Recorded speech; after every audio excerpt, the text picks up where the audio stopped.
Hi, if you want to disable camera mirroring on your iPhone 16e, then let me show you how it looks right now. So when I try to take a photo, it will be flipped, as you can see.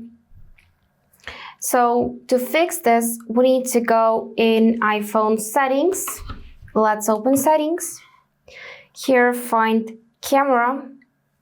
And now we need to find this mirror front camera. Now it is turned off, that's why picture is flipped as a result.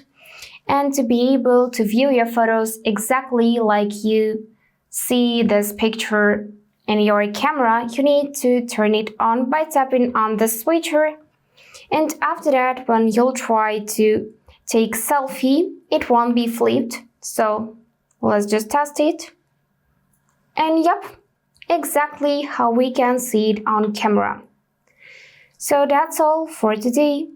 If this video was helpful, please subscribe, like and comment.